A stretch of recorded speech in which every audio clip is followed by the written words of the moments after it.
Hey, it's Tom here and welcome back to the channel. Now, you'll probably notice a slightly different background to where I usually record my videos, and that is because I'm not currently at home in New Zealand. I'm actually in Omaha, Nebraska in the United States, and that is because yesterday I got the chance to attend the 2022 Berkshire Hathaway annual meeting with Warren Buffett and Charlie Munger. It was a very cool experience to get to attend the meeting in person for the first time, and I will try and put some photos up. I got to take pictures and meet some very famous investors, and also got the chance to meet a lot of people who watch these videos. So if you did happen to run into me or Brandon or Hamish, who I was at the meeting with, and you plan to post those photos anywhere, like on Instagram or Twitter or anything like that, be sure to tag me. I would love to check those out, and it was great meeting everyone who came to say hi. Now, in terms of the meeting itself, the format was fairly standard. It was kind of several hours of Q&A where shareholders could ask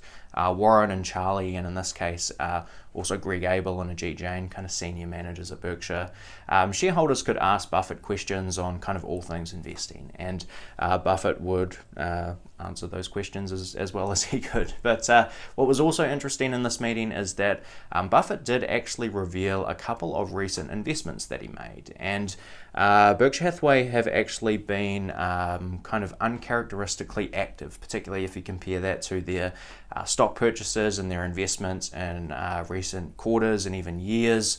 They've slowly been building up this really large cash pile, but in the first quarter of 2022, they have actually spent a very significant amount of money. So they've put about $51.856 billion into purchasing stocks. They have sold a little as well, so they've sold about $10.3 billion worth of their equity investments in stocks.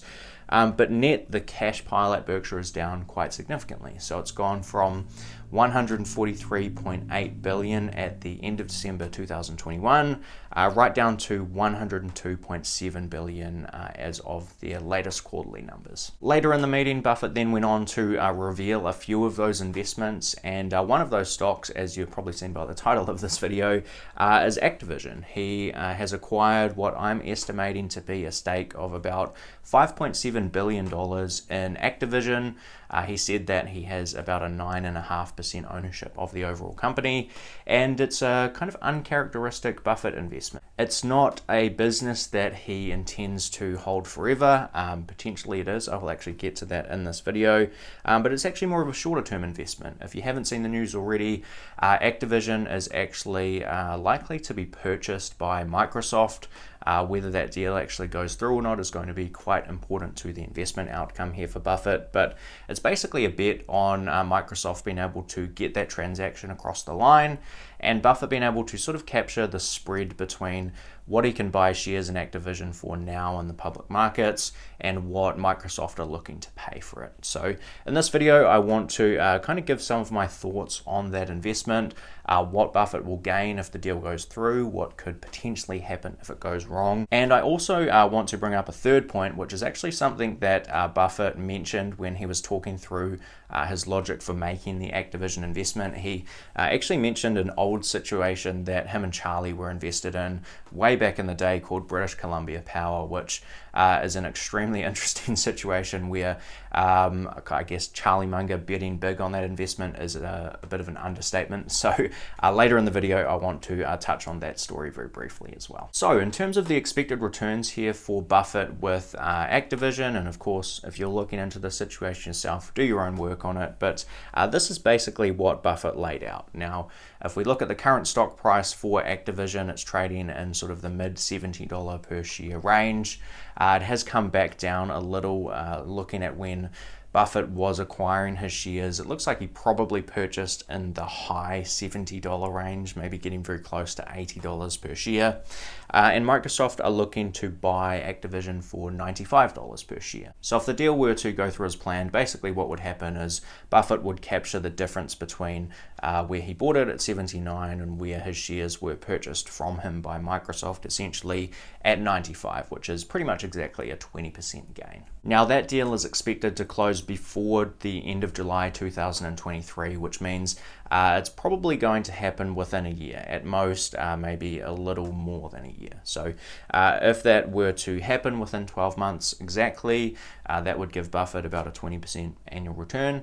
Obviously, if it were to happen a little faster, he'd get his 20% in a much shorter space of time, which on an annualized basis is a much greater than 20% return. Now, what's potentially even more interesting in this situation is what would happen to Buffett's Activision investment, or Berkshire's Activision investment, as I should say, if the deal actually falls over and doesn't go through, because that's really the risk with investments like this. You can capture kind of a modest gain if the deal goes through. In this case, about 20% over a year, which is a very nice return, but the risk you take is that the deal falls over and the stock that you bought, in this case at $79 per share, tumbles back down to 60 or 50 or 40 or whatever that might be. And basically you're kind of stuck holding those shares, and you have to decide whether you want to basically continue being a shareholder of that business over a long period of time, or whether you've simply made a mistake and have to kind of cut your losses there. Now, if we look at the price of Activision stock, basically before this deal was announced, it was trading at approximately $65 per share. Now, that would be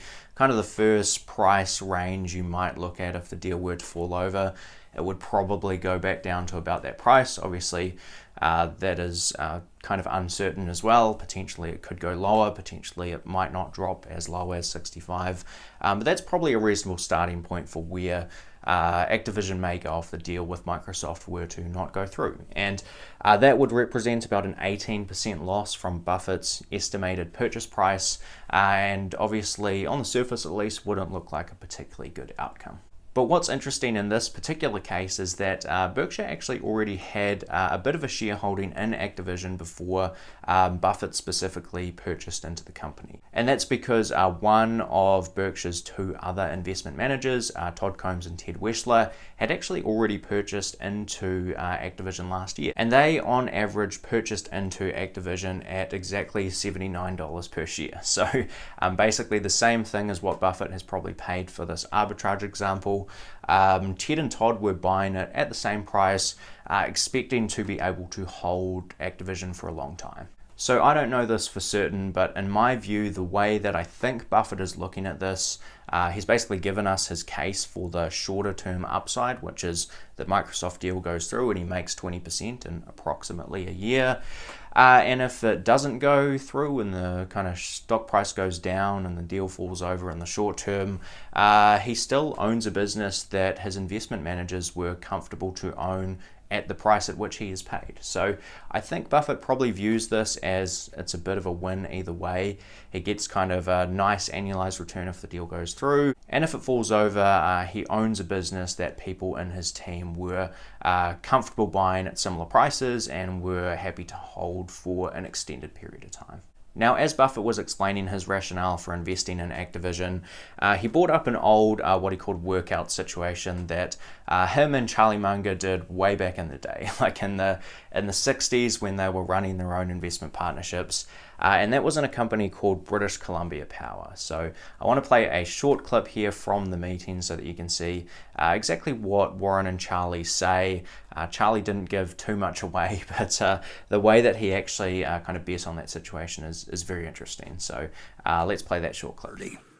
And Charlie and I, 50 years ago, we used to do a lot of that sort of thing. And Gus Levy did it at Goldman Sachs, and we even went back one time, I think, on British Columbia Power, didn't we, Charlie? Yeah, we certainly did. Yeah. A guy named Bennett was up there, and we were trying to figure out whether some takeover of the power business. I mean, we spent a lot of time analyzing the probabilities of announced deals going through, and we call them workouts. So as you can see, a very similar situation to what Buffett has done here with Activision. It was that British Columbia Power was looking to be kind of bought out. They were able to make a nice little return on the arbitrage between the open market stock price and what the company was going to be bought for. And the work they were doing was basically to figure out the probability, in their mind at least, of that deal actually getting across the line. Now, I actually recall that deal from reading a book called The Snowball by Alice Schroeder. There was a section in that book about Charlie Munger making this British Columbia Power investment, and this is what he said. It's kind of crazy, to be honest. So the quote from the book is, "Munger did enormous trades like British Columbia Power, which was selling at around $19 and being taken over by the Canadian government at a little more than $22. Munger put not just his whole partnership, but all the money he had and all that he could borrow into an arbitrage on this single stock, but only because there was almost no chance that this deal would fall apart. When the transaction went through, the deal paid off handsomely." So Munger and Buffett are clearly comfortable operating in this world of sort of merger and buyout arbitrage, or workouts as they called it back in the day. They're certainly not betting their net worth and more like Munger did with British Columbia Power back in his investment partnership days. But it is a really interesting example of the type of situation that they were able to do a lot when they were managing smaller amounts of money, the type of situation that doesn't come up too much now when they're working with much larger, more closely followed companies. But Buffett's going a little bit back to his roots with this particular investment. So that's all I've got for this video. I do hope you enjoyed it. If you did, please hit like and also hit subscribe. Keep an eye out also for more content from our US trip while we're over here. I was recently a guest on the Young Investors podcast doing a bit of a preview kind of episode of the Berkshire Hathaway meeting. So I'll leave that link down in the description below if you want to check that out and watch us discuss some of our plans on this trip. But like I say, that's it from me for this one, and I'll see you in the next video. Cheers.